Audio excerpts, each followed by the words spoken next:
puedes arrancar. Listo. Pongo a admitir todos.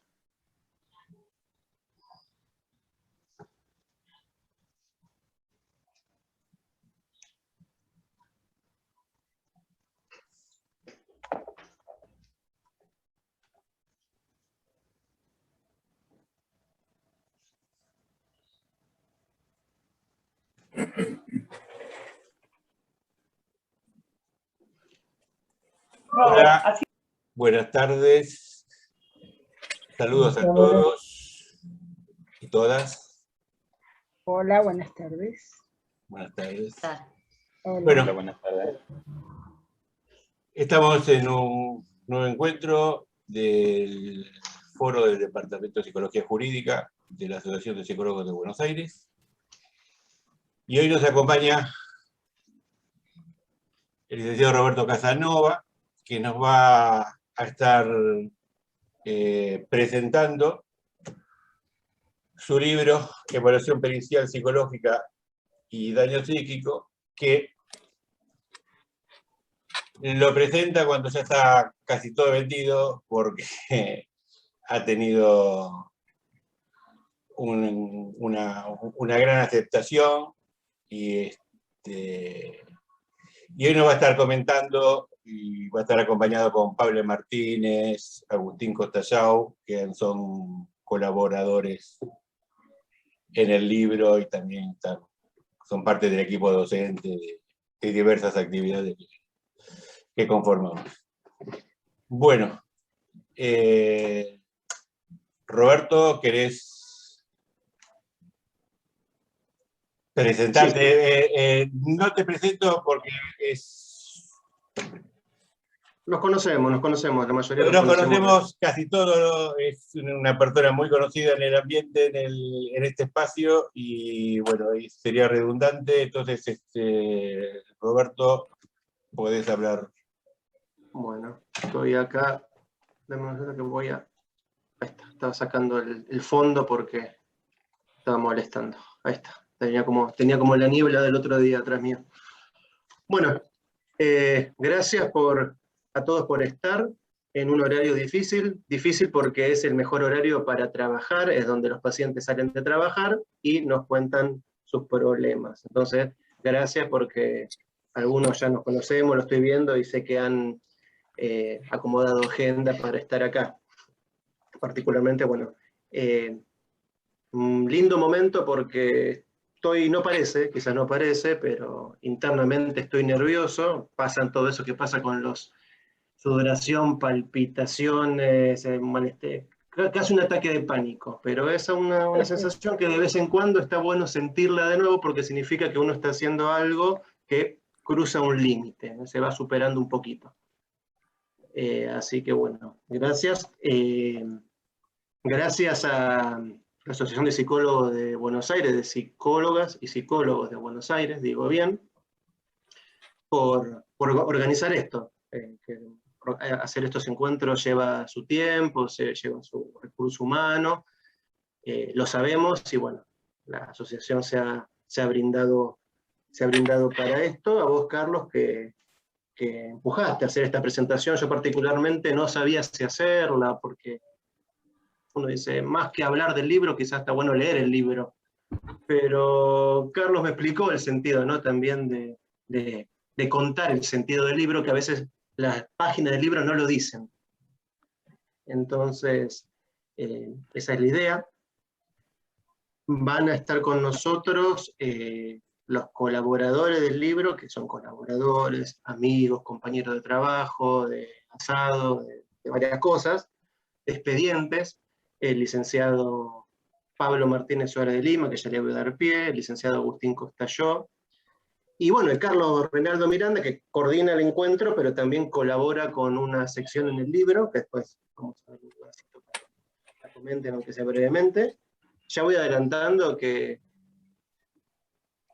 me han llegado buenos comentarios de libros, pero la mitad de ellos, de los que escribió Carlos, los que escribió Agustín, los que escribió Pablo, o sea que bueno, está bueno eso.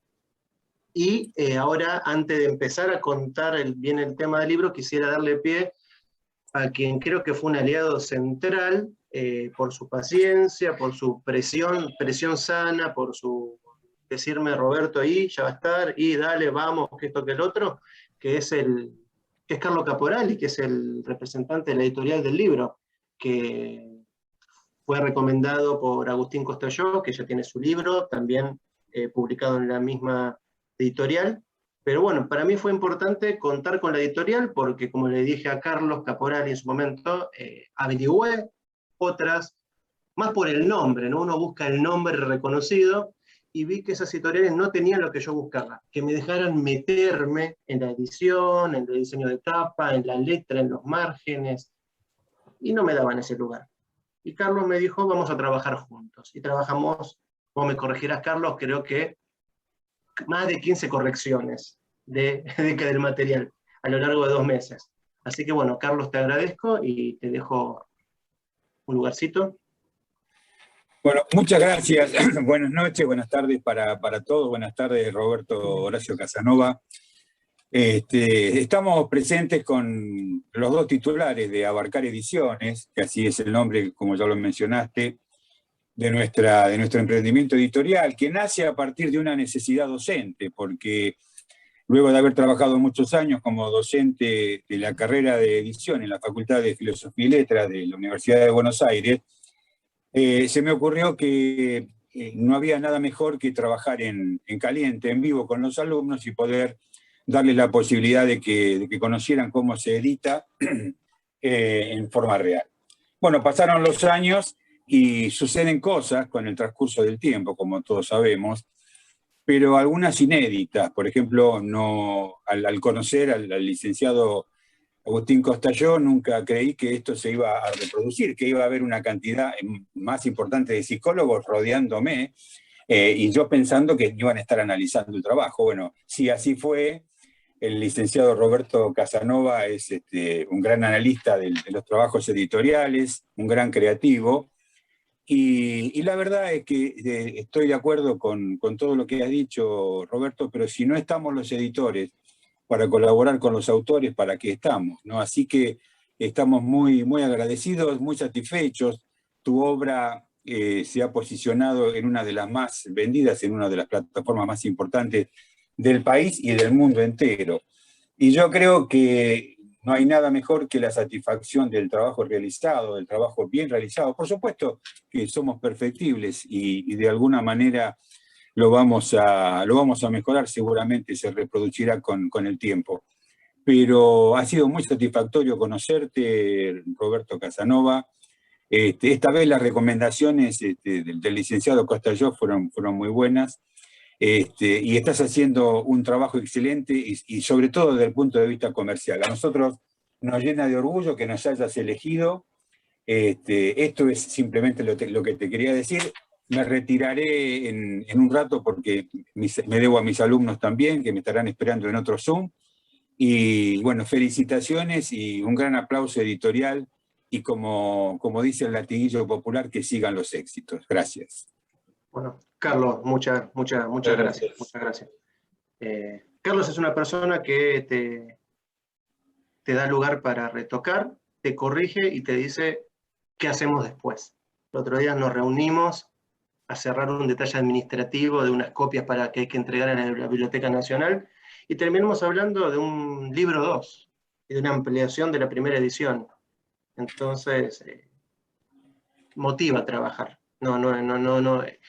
Responde los sábados a la noche, los domingos a la noche, cosa que no pude encontrar en otras, sin hablar mal, de otras editoriales, no lo pude encontrar. Ahí había imposiciones muy rígidas, y a los psicólogos la rigidez a veces no nos gusta mucho. Somos bastante... Así que bueno, Carlos, muchas gracias, y sé que en un ratito tenés que ir a... Carlos es docente en la Facultad de Filosofía de la UBA, y está en eso ahora. Bueno, quisiera comentar muy brevemente la idea del libro. La idea del libro, estoy viendo algunos números de acá, que ya sé que lo tienen, que ya sé que lo estarán viendo. La idea del libro nace históricamente, recién no sé si, ver si está por acá, porque... Ahí está, sí. bueno, está por ahí, nace de una frase, capaz que fueron 5 segundos que la doctora Poole ni debe recordar. Pero cuando la doctora Poole... Acá estoy. ¿Qué tal, Estela? Bueno, gracias por... Sé que estabas con cuestiones tuyas y gracias por estar un segundito. La doctora no solamente fue la tutora de mi trabajo final integrador como especialista en psicología forense, que la verdad que fue un ordenamiento de lo que tenía que hacer, pero aparte, antes de ser tutora, fue coordinadora de la carrera, y alguna tarde de esas jornadas larguísimas de 8 horas que eran esos encuentros, nos dice ya en segundo año: escriban un trabajo de lo que estén haciendo, de los que les interese, de los que les guste, porque el día de mañana ese trabajo quizás pueda ser una tesis de grado, doctorado, o quizás pueda ser un libro. Y bueno, eso es lo que pasó. Lo que yo ya venía pensando en segundo año, que se convirtió en TFI y se convirtió en libro, porque la base de este libro, que ya tiene de 500 páginas, que quizás triplica el tamaño del TFI, pero la base era lo que está en mi TFI. Obviamente con otro lenguaje, quizás técnico, pero no tan estricto como requiere un texto académico para ser evaluado en una mesa, pero nació ahí. Yo me acuerdo ese momento donde quizás cuando mis compañeros estaban más preocupados en aprobar el TFI, a mí me quedó eso de esto que salga de la facultad y se pueda leer. Entonces, bueno, en parte, Estela, bueno, te agradezco porque capaz que vos ni te acordás de eso, pero fue el motivo. Sí, disculpame, Roberto, sí me acuerdo, porque yo trataba de estimular justamente lo que vos decís, de que, bueno, trabajaran sobre algo que les interesara, y no solo que fuera para probar una carrera, sino para algo más. Y como vos siempre has sido tan inquieto, tan emprendedor, que te dije el otro día algunas cuestiones en privado, sí, yo me acuerdo, no exactamente del grupo, pero sí me acuerdo que siempre yo trataba de que pensaran en esto, ¿no? Bueno, Estela, bueno, y de nuevo gracias por estar un segundito, que sé que tenés 1000 ocupaciones. Y bueno, y el sentido del libro quedó por ahí, se fue edificando, después fui haciendo otras cuestiones que ya de formación, de capacitación, de cursos, y mismo de los alumnos venía el comentario: estaría bueno que escribas algo más formal, que ordene esto, que dejen de ser fichitas o papers, por darle un orden. Y bueno, y como mucho de... El año pasado, este año fue un libro, un año y medio de publicaciones. Muchos colegas muy reconocidos en el ambiente han publicado. Creo que el tema de la cuarentena y el COVID ha facilitado eso. Hablando con esos colegas, me lo han confirmado, al menos en mi caso también fue así. El tema de tener un poco más de quietud, tener la agenda un poco más libre, a veces no por decisión, sino por contexto, al menos a mí me permitió ponerme a sentar a ordenar. Cosa que ya tenía armada, fue más que nada un ensamble, pero un ensamble que básicamente fue como escribirlo desde cero. Porque encima pasaron cosas que quizás había escrito en 2012, 2013, y en 2015 cambió todo el Código Civil. No sé si cambió todo, pero hubo un código civil, ¿no? Y hubo que rectificar, modificar. Bueno, prácticamente fue como escribirlo de cero. Recuerdo que el libro lo empecé a armar finales de enero y lo terminé primera semana de abril. Después la edición con Carlos. La idea es esa, la idea es, está pensado como un libro que dé las pautas teóricas y prácticas para intervenir como perito psicólogo en el ámbito forense. Es medio una redundancia eso, el perito psicólogo está siempre en el ámbito forense, pero bueno, era la idea que sea claro. Es un libro de divulgación científica, no es un texto académico científico porque no tiene ese formato, pero a mí me gusta decir que es un libro de divulgación científica, que sirve para abogados, sirve para peritos psicólogos, para usuarios del Poder Judicial, para funcionarios. Sé que lo están leyendo abogados de juzgados civiles, comerciales, peritos, abogados laboralistas. El libro se lee y enseña cómo hacer las cosas. Entonces yo, muy por encima, no creo interesante ver voy a compartir pantalla, porque si no se va a hacer muy largo, muy tedioso, pero que por lo menos quisiera mostrar el índice. El título del índice, más que nada. Los títulos, para que vea de qué trata. Igual yo le voy a dar un link, el link es este, es www.periciapsicológica.com/libro. Ahí está este índice y está el link de compra y un mail por si me quieren preguntar algo. Eso lo pueden revisar ahí. Pero más o menos quiero ver los títulos de los capítulos. Primero es un título general, el rol del perito psicólogo en el ámbito forense. Este es el capítulo que a mí personalmente más me gusta. Es el título, ese capítulo, menos técnico, menos práctico, más teórico, pero es el que al menos yo más disfruté escribir y quizás más me costó, porque es el libro donde el perito que quiere ser perito va a encontrar a qué se refiere esto.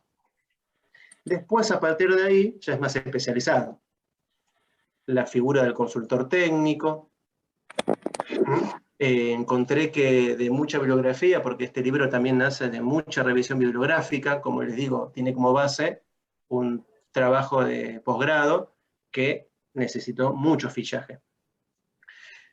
Y no encontré tan detallado en qué consiste el trabajo del consultor técnico, y había libros, pero ya estaban desactualizados, con códigos viejos, entonces, acá que lo actualicé. Ética de ontología y práctica pericial psicológica, un punto que a mí me parece importantísimo. En todos los espacios que tenemos de capacitación tenemos un módulo de ética y de ontología, y a veces sorprende que ciertos dilemas se resuelven conociendo la deontología de la profesión. Entonces, se trabaja esto en detalle. Todo el libro está atravesado de jurisprudencia, de normativa, de citas bibliográficas académicas, tanto de abogados, psiquiatras, psicólogos. Tiene todo ese sustento. Más allá de las opiniones propias, ¿no? Después una delimitación y detección de daño psíquico, donde planteo una definición, según mi concepción, actualizada e integral de daño psíquico, que ahora voy a mostrar, donde es, un aporte novedoso que presento, donde agrego ciertos ejes que en una revisión de creo que alrededor de 30 definiciones de daño psíquico que revisé, entre psiquiatras, abogados, psicólogos, no encontré ninguna. Y esta es una definición que es post modificación del Código Civil, con el Código Civil nuevo. Pero bueno, uso del DSM y el SI en psicología forense. Acá agradezco nuevamente el asesoramiento del licenciado Agustín Costalló, que me ayudó un poco en esto, ¿no? Indicándome qué tenía que leer, cómo lo tenía que leerlo. La entrevista psicológica clínica forense, encontré que siempre hay muchas preguntas sobre cómo llevar adelante una entrevista, detalle por detalle. Entonces, un capítulo dedicado a esto. Son capítulos extensos, estamos hablando de un libro de 500 páginas, entonces son capítulos que tienen cierto desarrollo. Técnica, evaluación y exploración psicológica. Advierto, si a alguien le interesa el libro, que acá no vamos a trabajar las técnicas, cómo se toman, porque para eso están los manuales de los test. Acá se piensa más en el sentido de las técnicas, cómo se diagraman, cómo se conforman, cómo se aplican, la parte más metodológica. Evaluación forense de la simulación, un capítulo que es bastante extenso. Va a ser la base del segundo libro que ya estoy diseñando. Está ahí, ya lo estoy empezando a preformatear, porque es un tema que amerita un libro aparte. Pero bueno, acá es el primer atisbo de presentación. Elaboración del informe pericial psicológico. La estructura básica del informe pericial psicológico, yo acá planteo en que no podemos hablar de modelos de informe. Por ineficacia, por no ser ético, porque no sirve, hablando coloquialmente. Si no, hablamos de la estructura básica de un informe pericial y qué tengo que tener en cuenta en cada sector y cómo lo plasmo en un dictamen forense. Estoy simplificando mucho, obviamente que esto, quien me conoce un poquito cómo escribo de las redes, o sabe que soy muy parafraseo y muy redundante en las cosas. Eso tiene una explicación muy, muy didáctica, por decirlo así. Modelo de intervención en evaluación pericial psicológica de los psicoelementos. Es un modelo. Pablo Martínez, si estás por acá, interrumpime, vos le pusiste un nombre que tenía esto de cuando uno va subiendo por escalas de los pasos a seguir, no me acuerdo ahora. Pero básicamente es un organigrama de cómo intervenir en una pericia psicológica de oficio. A través de muchas pericias, creo que ya estaré arriba de las 600 pericias de oficio y la experiencia de otros colegas, vimos que hay puntos en común, denominadores en común, que si uno sigue unos pasos, indirectamente o directamente responde la mayoría de los puntos periciales. Entonces, esto organiza esto. Ahora se lo voy a mostrar. Y bueno, y modelo de escritos judiciales, que bueno, siempre viene bien, pero más allá de mostrar el modelo, explicar el sentido del modelo. Los apéndices, que ahora los colegas van a hablar de ello, los puse en apéndice. Yo no sabía si hacer un capítulo o un apéndice, porque la verdad son tan ricos que podrían hacer otro capítulo. Pero el tema es que también rompía la lógica del libro. ¿Por qué? Porque son temas que son extrapolables a otras áreas. Entonces, lo puse como apéndice y no como anexo. Porque apéndice, más que nada, un agregado que tiene mucha relación con el cuerpo central del libro, pero no desprende del mismo. Licenciado Pablo Martínez, mejor voy a hablar de los apéndices de los docentes y le voy a ir dando lugar uno por uno, va a ser más fácil. Primero voy a hablar de los apéndices que no son de los colaboradores. El apéndice 2, que es los aportes del psicoanálisis al campo forense. El apéndice 5, donde se trabaja la tabla de el baremo de fuero trabajo, se trabaja en detalle. Acá de nuevo me volvió a ayudar Agustín Costallao, sin enterarse, porque cité su libro, explicando qué es esto de la CRBAN, cómo se trabajan las ponderaciones, la psiquiatría de Schneider, bueno, lo cité mucho. Y en el apéndice 6, el decreto 478/98, que es el baremo, entre comillas, oficial, por decirlo así, de fuero civil.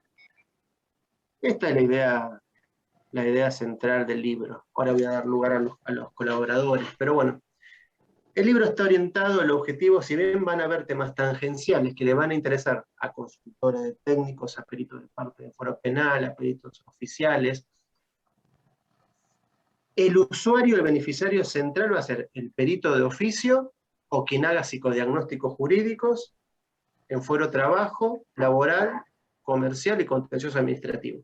Ese va a ser el usuario. Y obviamente todos los abogados, porque nos guste o no, estamos entre colegas, es un libro que si un abogado lo estudia, aprende a redactar un pedido de explicación o de impugnación de nuestro trabajo. Porque es un libro que dice cómo se deben hacer las cosas. Y citado con bibliografía, con normativa, con jurisprudencia. Entonces, un letrado que agarre el libro, lo estudie y lo use para hacer un escrito, no va a hacer la vida un poco más difícil. Entonces, ¿por qué? Porque uno está mirando de un lado o del otro, pero el objeto de estudio es el mismo y las cosas se hacen igual. Al menos en el estado de arte que trabajo en este libro. Me gustaría entonces ahora, en el orden que aparece acá en el índice del libro, el apéndice 1 lo escribe el licenciado Pablo Martínez Suárez de Lima, y se titula Psicología del Testimonio, valoración de la validez y análisis de la credibilidad del testimonio en los fueros civil y laboral. Pablo, si querés abrirte el micrófono, básicamente yo les comento. Él habla de lo que es la psicología del testimonio muy brevemente y propone un posible uso del SBA, que ahora va a comentar, en fueros civiles, que es una novedad que yo sé que él va a trabajar en su futuro trabajo. Bueno, Pablo, ¿andás por ahí? Acá estoy, Roberto. Bueno, cuando Mirá, quieras. antes que nada, lo que yo quiero es, si bien ya lo hice, es volver a felicitarte. Primero porque no solamente por el éxito del libro como desde el punto de vista comercial, sino desde el punto de vista de profesional, o sea, es un aporte, sabemos que esto es un aporte a nuestra área, así que felicitaciones y agradecerte también por la invitación a participar del libro, agradecerte en general porque Roberto Casanova es un colega muy, una persona que muy amable, muy, que suele invitar a hacer cosas sin pedir nada a cambio, y eso no es fácil de encontrar, ¿no? En esta área y ninguna. Así que bueno, felicitaciones por eso. Y después, bueno, una vez que él me invita a mí para decir, bueno, que le interesaba alguna participación en el libro, si bien yo me dedico mucho más a lo que es el área penal, yo tenía cierta inquietud o interés en hacer una especie de propuesta, y en realidad el capítulo mío es una propuesta, es para que lo piensen otros y lo tengan en cuenta, no es nada que esté enseñando nada, sino que es justamente una propuesta a comenzar a desarrollar.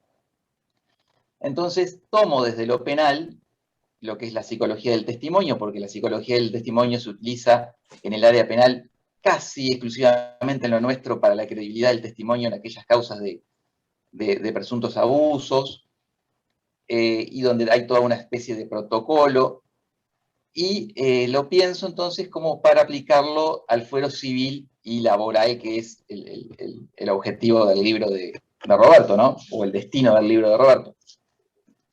Entonces ahí lo que hago es una especie de, primero, de introducción de lo que es la psicología del testimonio, básica, y después, bueno, viene la parte que es más la propuesta de si es posible poder aplicar lo que es la credibilidad del testimonio y la validez de esos relatos en las pericias de oficio. Sabemos que en realidad en las pericias nosotros no nos interesa tanto el tema de la credibilidad, no tenemos forma de valorar la credibilidad porque tenemos objetivos clínicos y lo que nos interesa es la verdad subjetiva de ese sujeto que está ahí. Pero como dice ahí en el libro, en esa parte, muchas veces tenemos esto de decir, de esto de pensar si está mintiendo, si no está mintiendo, si vino asesorado por el letrado, hasta dónde, esto de que se ajusta lo que está diciendo a lo que está en la demanda, al pie de la letra o no.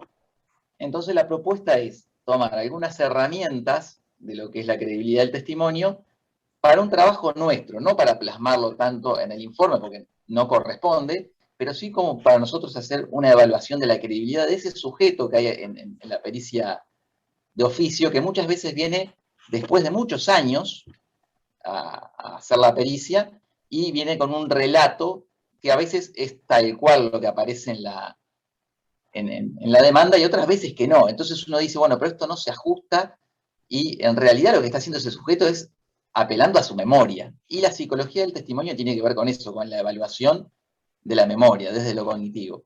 Entonces Pablo, mientras vos hablás, yo a los colegas les estoy mostrando el cuadro que vos hiciste, un boceto, para que lo vean. Pero, como vos vieron, es un boceto, es una primera hipótesis a comprobar a futuro. Claro, es un esquema cambiado de lo que, como se aplica en penal, ¿no? En penal se aplica, por ejemplo, uno de los pasos que se toma, se suele aplicar, si se puede hacer, es el CBCA, que es una especie de 19 criterios que se utilizan en los testimonios de menores de 16 años, si hay un relato lo suficientemente habilitado como para hacerlo. Eso, por supuesto, no cabe en esto que estamos haciendo, pero se puede sustituir allí sí por lo que tomamos de la entrevista, ¿no? Entonces ahí yo hago un esquema como para tener una guía. Esto, repito, es algo como para que otros colegas lo tengan en cuenta y se pueda empezar a desarrollar si interesa, ¿verdad? Si interesa, y otros colegas que puedan trabajarlo seguro aplicando otros conocimientos y otras herramientas, porque la psicología del testimonio no es solamente el SBA como yo lo plasmo ahí. Ese fue el aporte que me pareció conveniente hacer para este libro. Y bueno, esperemos que guste y que interese y que otros quizás puedan seguir desarrollando. Y que llame un poco también en interés de lo que es la psicología del testimonio, que, como repito, tiene mucho más campo y más significado en lo que es en el área penal y principalmente en el análisis de las declaraciones en cámara Gesell. Básicamente es eso.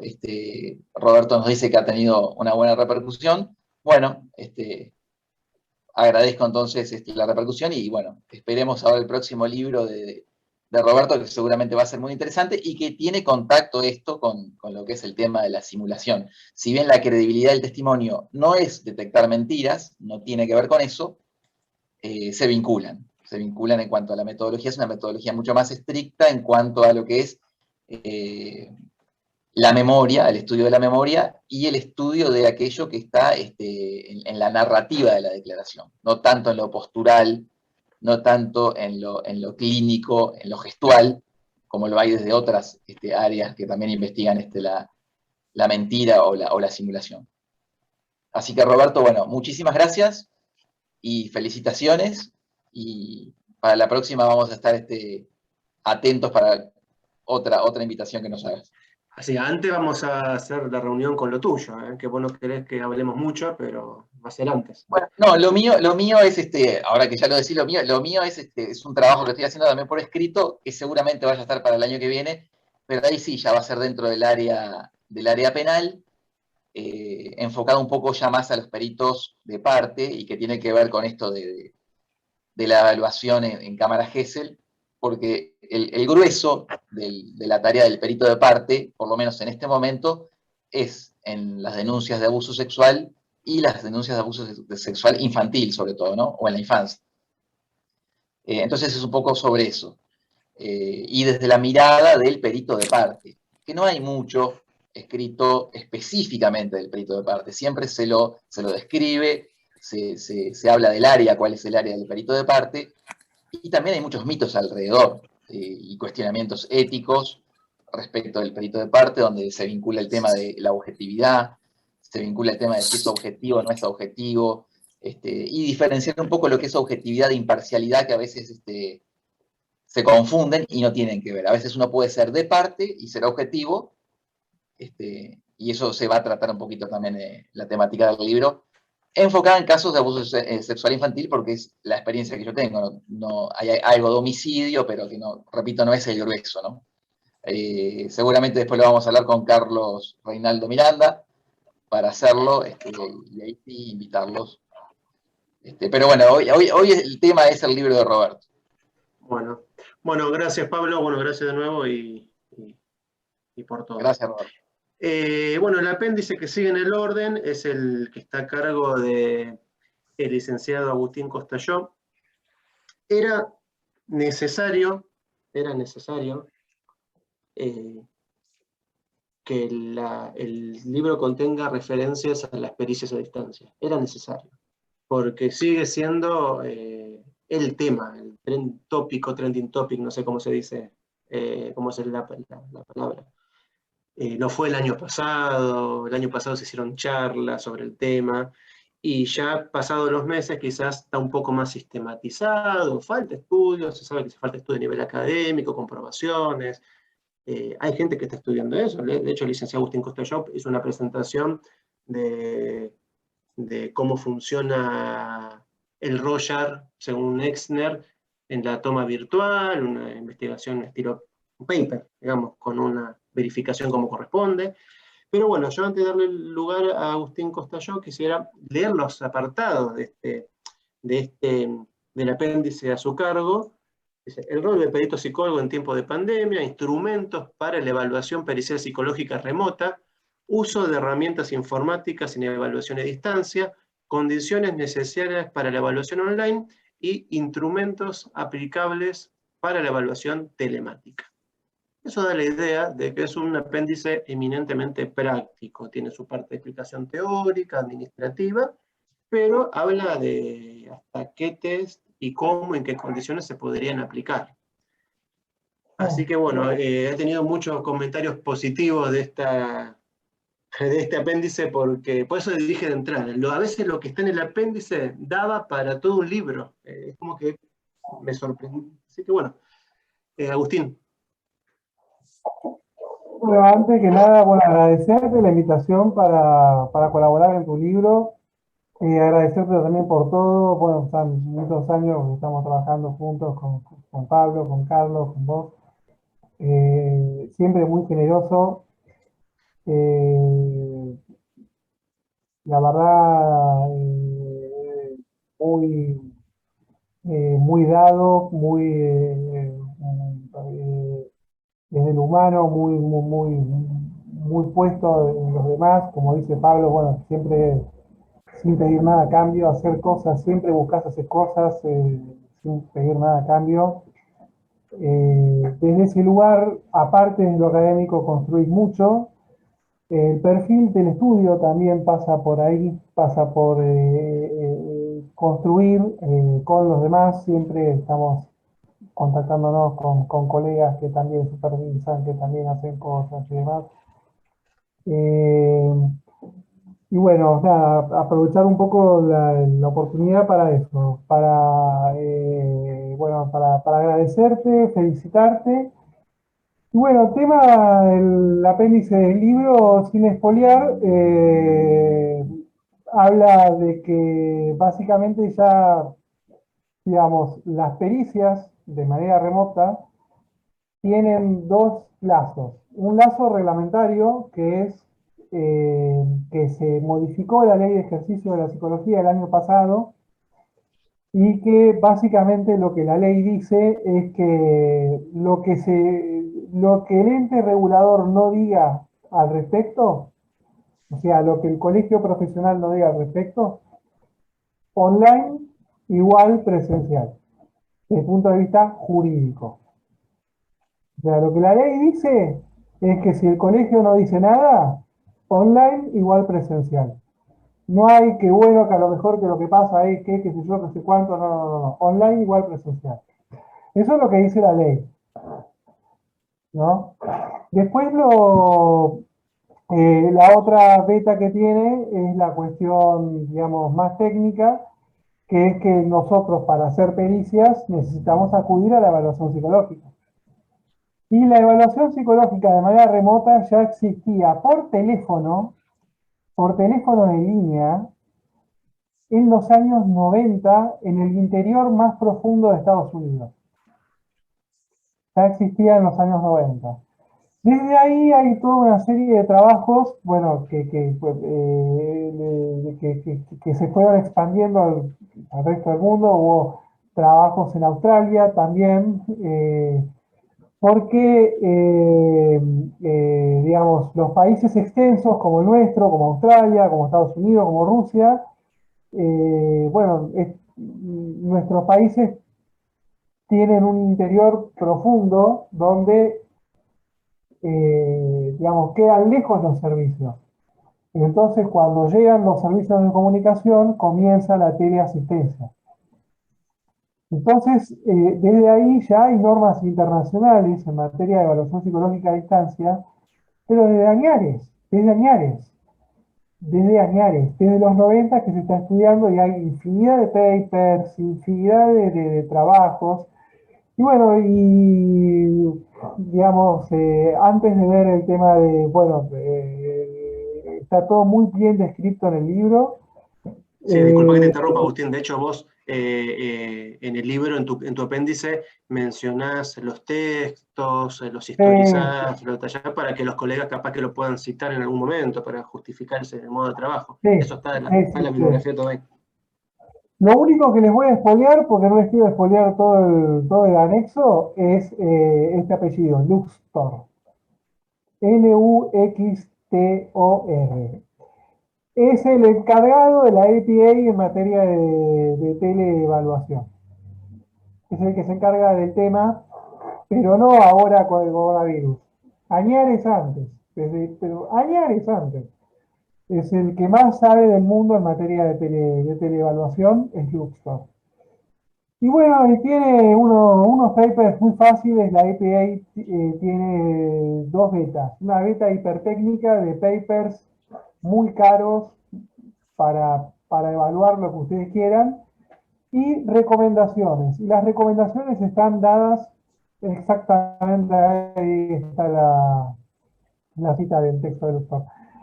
Y las recomendaciones están hechas en, digamos, en un idioma muy coloquial, que verdaderamente no hay que recibirse de nada para entenderlas.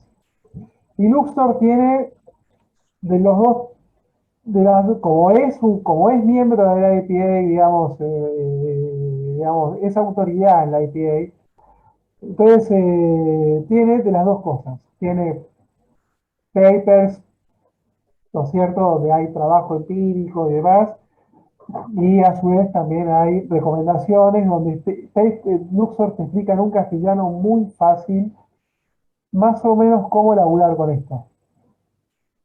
Y bueno, nada, agradecerte de nuevo, no me quiero extender mucho más que eso, porque extenderme más es expoliar. La verdad el libro te salió fenómeno, se nota tu rasgo obsesivo en cada página, cada letra. Nada, cuando uno es obsesivo lo mejor que puede hacer es escribir, porque si no sufre. Sí. Aparte no, es verdad, o sea, capaz que no tenemos el tiempo acá para el apéndice, pero yo decía, o sea, es muy interesante el apéndice de Agustín porque él hasta explica cosas que los colegas se vienen preguntando hace un año. ¿Cómo hago para que firme el protocolo a distancia, sea válido, legal?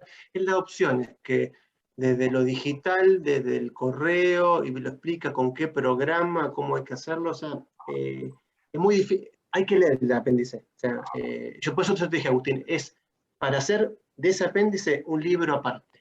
Pero bueno, son tareas a Sí, hay futuro. cursos de eso, sí, está el curso bueno, que tiene Bello con la gente de psicólogos forenses, hay todo tipo de capacitación sobre eso, el mundo, es para un capítulo aparte, sí. Pero bueno, nada, la idea es espoliar, porque sí, hay mucho escrito ahí de cosas bien prácticas y concretas, basado mucho en Luxor, ¿no? O sea, Luxor, la idea es, como es autoridad de la IPA, no es solamente escribir cosas hiperacadémicas, sino también escribir cosas sencillas, recomendaciones, ¿sí? Chicos, cuidado con esto, cuidado con lo otro, fíjense, existe tal programita, tal otro, a lo mejor, que no sé cuánto. O sea, Luxor es eso, explicar en un inglés muy básico, digamos, porque es norteamericano, cosas extremadamente prácticas que las puede entender cualquiera. Y bueno, nada, eso. Para quien también sufre de neurosis obsesiva, lo recomiendo escribir. Escribir es como una manera de sufrir menos la neurosis obsesiva. Bueno, Agustín, gracias de nuevo. Y para los que estamos acá, el libro, si alguien lo está leyendo, lo está viendo, lo va a ver, es un libro que discute internamente. ¿Qué significa eso? Está Agustín, que hace todo un planteo, y yo, 3 capítulos atrás, digo todo lo contrario.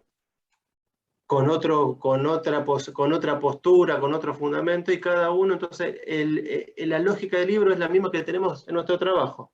Cada uno fundamenta con su libro, con sus bases, vieron como la jurisprudencia. Los jueces dicen, hay jurisprudencia para la misma situación, para un lado y para el otro.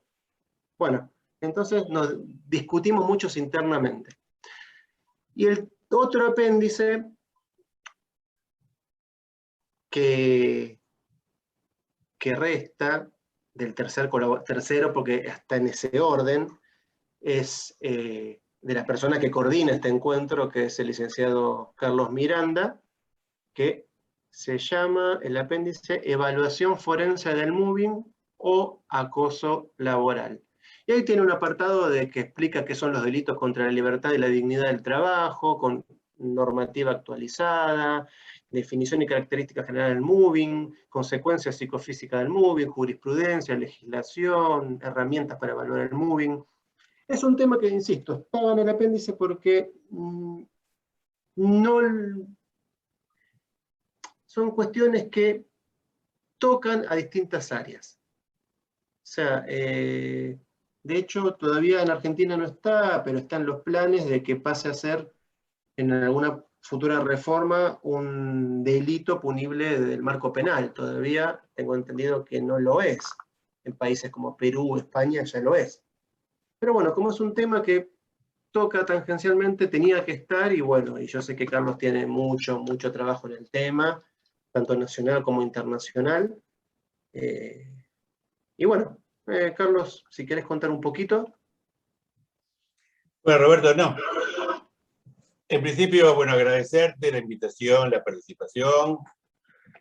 Somos colegas, amigos, hemos compartido horas de trabajo, cenas. Déjame que te interrumpa, Carlos. Carlos fue de los primeros profesores que tuve, creo que todavía era alumno allá por 2011, no recuerdo bien, o me estaba por recibir en 2012. Estabas estudiando todavía, no habías terminado la carrera. No recuerdo, pero me acuerdo que él ha dado un curso de práctica pericial y yo había hecho alguno en la facultad y yo quería ver algo más.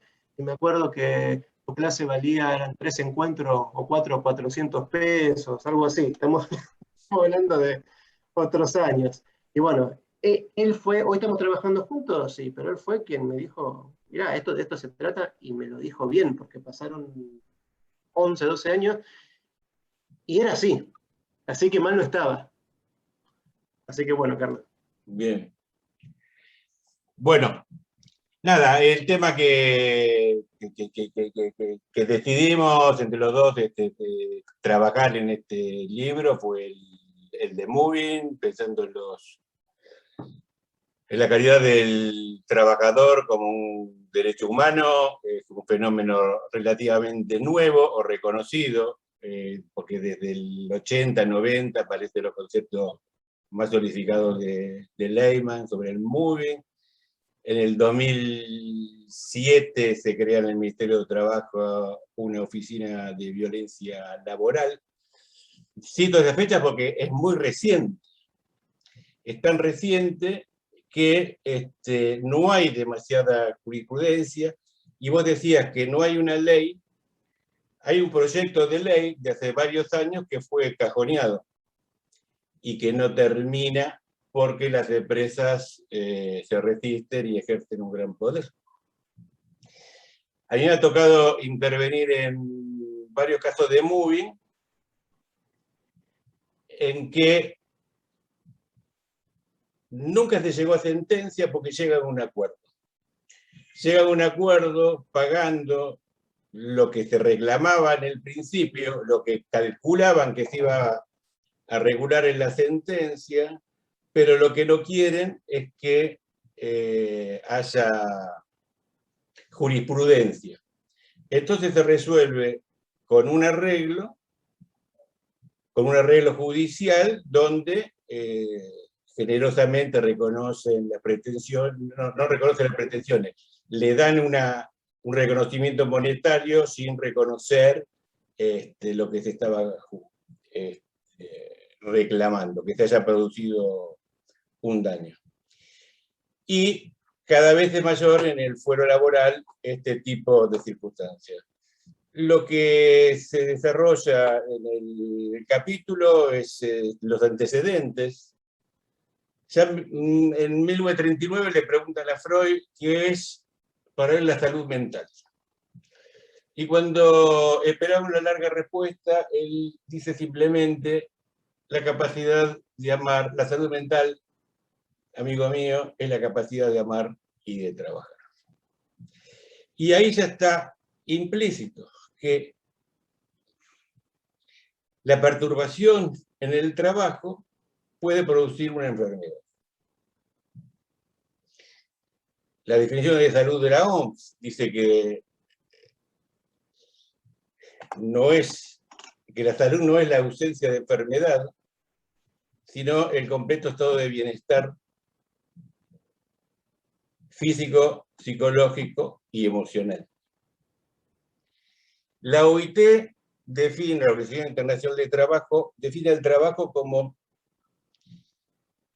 que no es únicamente una fuente de ingreso económico, sino que es una fuente de seguridad, confianza, valoración, autoestima y de inserción social.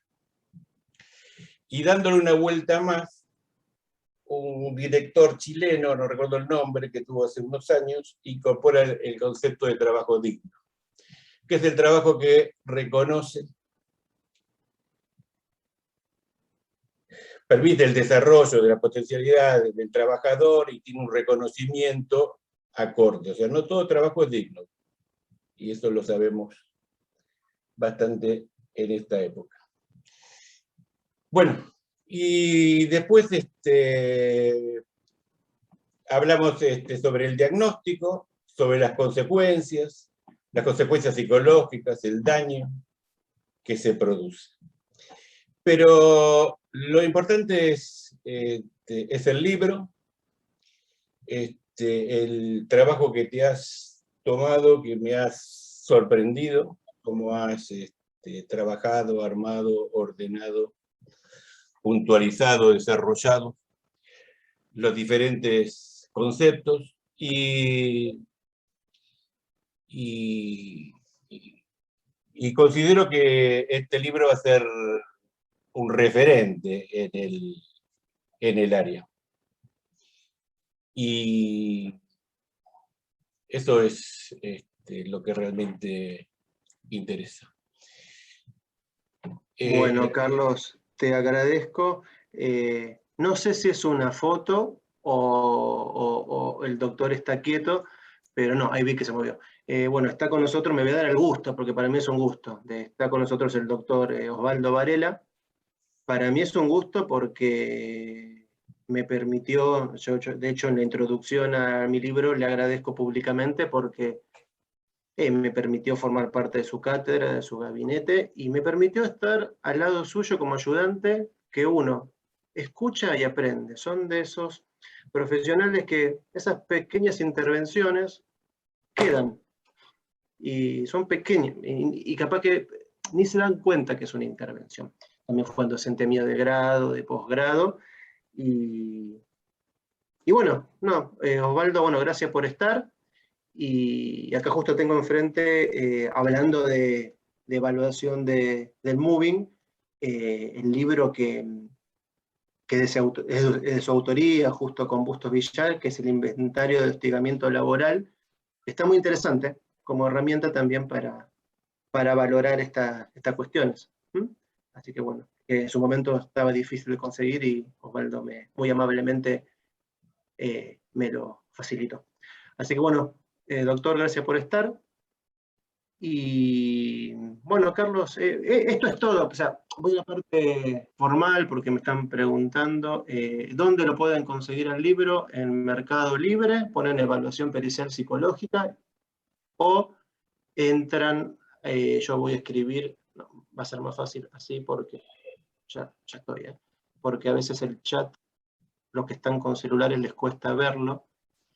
En este link, www.periciapsicológica.com/libro. Y ahí está el índice para ver si les interesa y los links, y hay un teléfono también por si lo quieren venir a retirar o vemos en forma privada, que quizás es más económico que Mercado Libre. Pero bueno, se consigue. Bueno, Carlos, yo quería, antes de terminar, yo después te voy a mandar, Carlos, por mail para que AMBA difunda con el listado de mails, dos cositas que están en el libro. Uno es una definición de daño psíquico que yo propongo, que después la pueden ver, que esto que el otro, donde tomo algunos puntos que no encontré en ninguna definición anterior y también porque son definiciones quizás antes de la reforma del código, pero agrego básicamente, pensando en el daño psíquico dentro del área civil por los juicios de daños, la afección en la capacidad laboral, al esquema corporal, distinto al daño estético, sino al esquema corporal, y a la identidad sexual y de género, y al proyecto de vida, como lo dice el Código Civil. Tiene toda una explicación, la definición, que en el mismo libro está, pero yo después te voy a mandar este apartado que está tal cual en el libro para que se lo mandes a los colegas, y también les voy a enviar este otro apartado donde está el modelo MIEP que yo propongo, que es de cómo se puede protocolizar una pericia de oficio en la mayoría de los casos.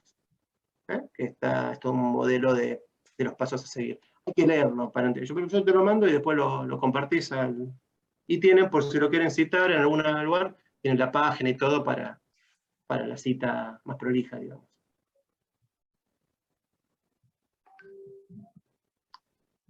Bueno, listo, Carlos, de mi parte. Bien, gracias Roberto. Abrimos ahora un espacio de preguntas, comentarios, aportes que quieran hacer.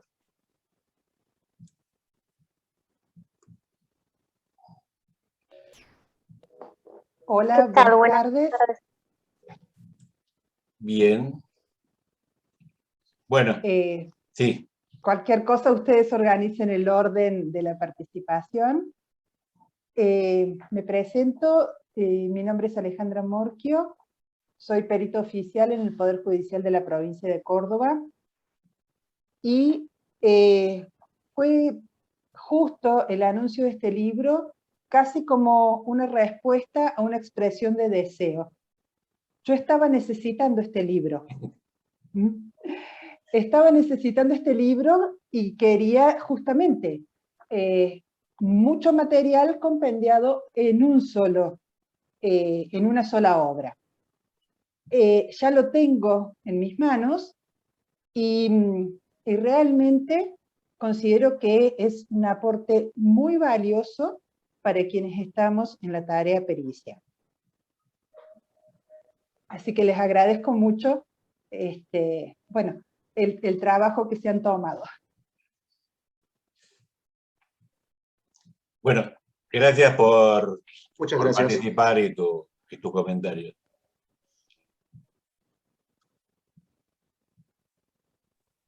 Sí, ¿qué tal? Buenas tardes a todos. Sí. Quería hacer un comentario respecto al libro y a su autor, bueno, y a los colaboradores, ya que tuve el placer de ser alumna de todos en una cátedra conformada por todos ellos. Primero felicitar a Roberto por su lanzamiento, por su trabajo. Por el momento no lo he adquirido todavía, pero estoy ansiosa por poder leerlo, porque conozco su manera, su modalidad de enseñar. Durante un año he sido alumna, he cursado y bueno, me he llevado lo mejor. Es muy claro, es muy conciso, y lo más importante de todo es que, por lo menos en lo personal, en mi experiencia particular, me ha acompañado también posteriormente para seguir desarrollándome en este área como profesional. Es decir, independientemente que uno sea o no sea alumno, sea o no sea colega, o comience a hacerlo o se reciba, Roberto está. Y con respecto a los colaboradores también, que han sido profesores, han dado clases muy completas. He tenido contacto también con ellos por fuera de un ámbito educativo y son súper profesionales, y como se ha dicho en otro momento acá en este espacio, son referentes en el área forense. Así que felicitaciones. Muchas gracias, Ariana.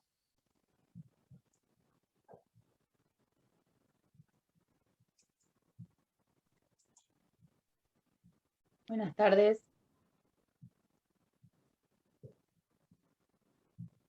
Sí. Hola, buenas tardes. Hola. Me sumo a lo que dicen los colegas en base a lo valioso del aporte. La verdad que inaugurar esto en esta época es necesario, como dijeron. Creo que en la dificultad que hay en el lazo, sobre todo entre colegas, en los momentos que vivimos, este libro es un aporte, no solo es un aporte, sino es una invitación al lazo también, a juntarnos, a conversar.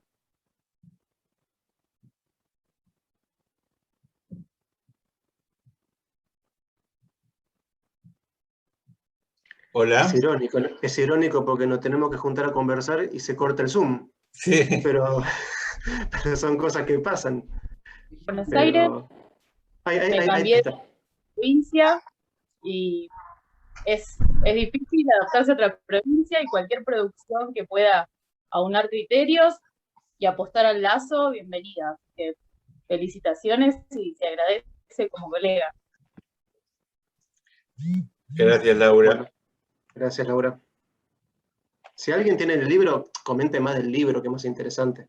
Después nos juntaremos a comer un asado.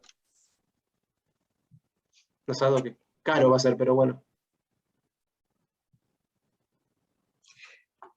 Caro, pero el mejor.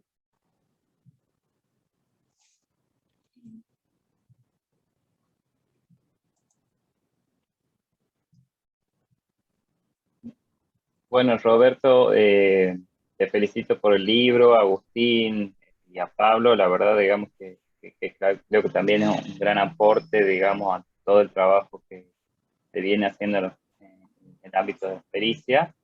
Y bueno, ya como ha abierto la posibilidad de hacer preguntas, me gustaría saber cuál ha sido tu máximo desafío en esto de armar este libro. Vos te vas a reír, Flavio. Flavio es un colega de Tucumán. Este año colaboró con unas clases que damos en la UAI, sabe mucho del tema de evaluación de la simulación. Bueno, paréntesis aparte. No me costó tanto escribirlo. Lo que pasa es que es difícil decir eso porque lo que más me costó es decir basta con el libro. Porque iba a ser primero de 200 páginas y pedí el presupuesto de la editorial y después fueron 300 y después fueron 400 y después fueron 500 y hubo que decir basta. Y tengo cosas en la computadora y lo difícil era dar un esqueleto que no pasa a ser un divague el libro, que sea focalizar y que tenga un sentido interno. Eso fue, ya no fue tan compleja la idea porque ya todo estaba escrito, cosas que fui escribiendo en años, que había que reformarla, ponerle un conector, llevarlo para acá, traerlo para allá. La verdad no, y como facilitó el tema de esta semi-cuarentena que agarró yo el libro lo escribí más que nada, que en verano se aflojó un poquito los controles, pasó lo que tenía que pasar, y en febrero, marzo, volvió a hacerse más fuerte. Ahí fue cuando ahí yo lo escribí. La verdad, era una tarea, era un trabajo. Todas las tardes le dedicaba 2 o 3 horas. Y a veces más, a veces me sentaba a las 2 de la tarde y era a las 2 de la mañana, y comía frente a la computadora, pero no costó.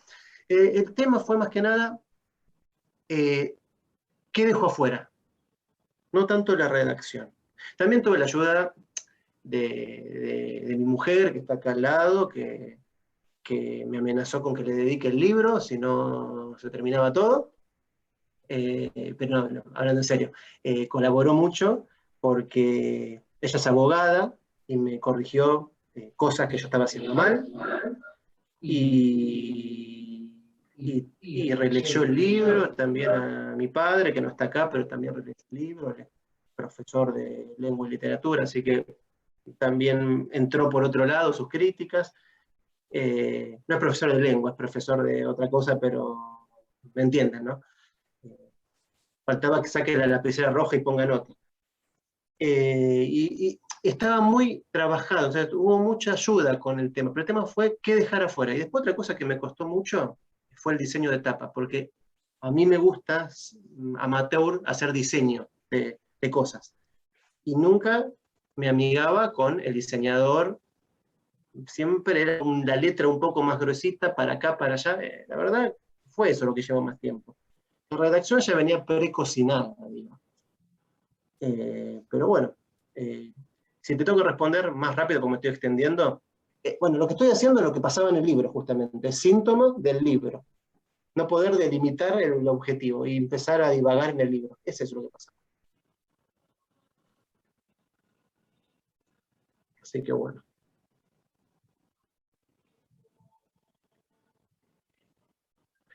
Bueno. Bien, ¿algún comentario más que quieran realizar? Bueno, están invitados a continuar con este espacio, a participar de este espacio de encuentro, que es los tercer miércoles de cada mes en este horario. En el próximo encuentro va a estar Pablo Martínez, que tenemos que definir el tema, pero va a estar por el tema de del perito de parte y su participación, que es un tema que, como han señalado, no está muy desarrollado, ¿no? Sabemos, nos transmiten cómo trabaja el perito de oficio, el perito oficial, y falta y hay pocas sobre el perito de parte. No sé si, Pablo, querés anticipar algo para ir convocando a la gente. No, un poco esto, de pensar que si se fijan, todo lo que es la formación en psicología forense y cómo se ha desarrollado, de una forma involuntaria, seguramente, se ha ido todo formando o pensando en el rol de los peritos oficiales, el perito de oficio, y ha quedado por fuera la formación del perito de parte, digamos. Es como una consecuencia casi la formación del perito de parte a veces de peritos oficiales que dejan de serlo, entonces han tenido su conocimiento allí y lo vuelcan de forma, digamos, privada. Algunos otros han llegado por otros medios, pero en realidad no hay nada que esté totalmente estructurado o pensado para el perito de parte. Entonces el perito de parte cuando comienza un poco a ciegas o comienza con consejos y en realidad es un rol diferente. Y lo otro para pensar es lo que decía antes, esto de a veces el hecho de ser un perito de parte, se piensa que el perito de parte no es objetivo y en realidad no es lo mismo objetividad que parcialidad. De parte se es estructuralmente porque uno está respondiendo a una de las partes, pero también sigue siendo auxiliar del juez. Entonces no puede decir cualquier cosa como perito de parte. Un poco es eso, un poco sobre eso va a tratar seguramente el próximo encuentro que vamos a organizar. Bien. Bueno, así que ya estamos palpitando para septiembre tu participación. Bueno, agradecemos muchísimo a Estela Marispul, a Osvaldo Varela, que haya dedicado tiempo a escuchar, a participar, a estar con nosotros, ya que han estado de distintos lugares del país. Roberto en el chat, hay saludos de Silvina Muñoz, desde Bolívar, y agradecimiento y reconocimiento hacia tu tarea. Está acá entre el público, si me permiten, ¿no? Ya que estamos cerrando y estamos un poco más relajados, está Liliana Casanova, que es mi prima. Mi prima siempre me corrige porque no es el cargo correcto, pero ella yo le digo que es secretaria en la Fiscalía en La Matanza, pero es otro, es instructora o investigadora judicial, algo así. Y yo siempre hablo con ella y digo lo mismo, porque ella, no vamos a decir nombres, ¿no? Porque me queda mal, pero ella es muy curiosa y como abogada, como el trabajo del Ministerio Público Fiscal, dice, a veces veo cómo los psicólogos no hacen, los peritos no tienen lo que hacer y aún con buenas intenciones terminan complicando la investigación. O sea, ya sea de parte, oficial, que esto que el otro, porque sabemos que nada asegura idoneidad, debería. Pero eso Pablo lo va a trabajar mucho en su libro, estoy seguro que lo va a trabajar mucho. Y con Liliana hablamos lo mismo, a veces las buenas intenciones y la intuición no sirve. Entonces, ¿qué voy con esto, Pablo, y lo que estamos acá? Que también hay abogados, funcionarios públicos, que necesitan un perito formal. Porque como auxiliares, nosotros damos la respuesta a una persona primero damos datos a la justicia, pero en el fondo de todo eso hay una persona que quiere acceder a la justicia, ya sea derechos civiles, derechos penales, lo que sea. Y a veces los peritos podemos hacer mucho daño. Yo en la introducción de mi libro soy muy antipático cuando empiezo y digo, este libro en parte está orientado a los peritos que no son peritos.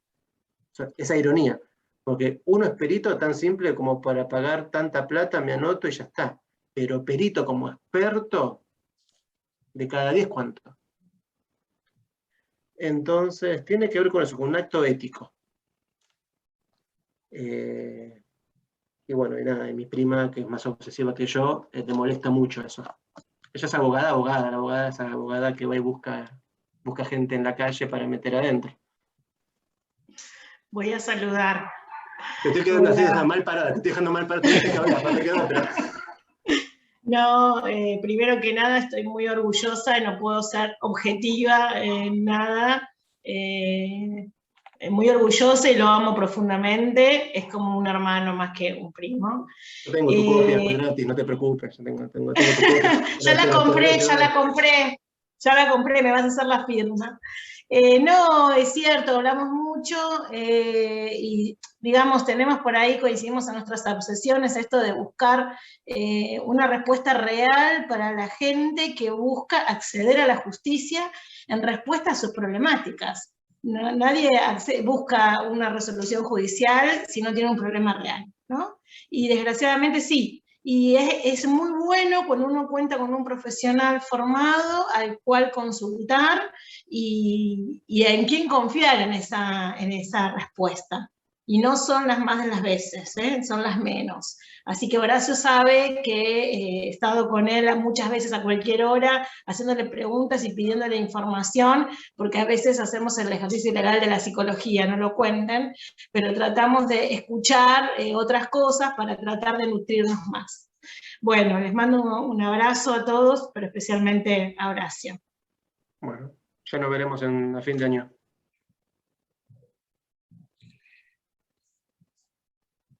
Bueno, entonces agradecemos a todos los participantes, a vos, Roberto, por compartir, por tu generosidad, que todo lo han señalado y doy fe. Y bueno, nos veremos en el próximo encuentro con Pablo Martínez, el tercer miércoles de septiembre. Bien. Bueno, gracias a todos, saludos.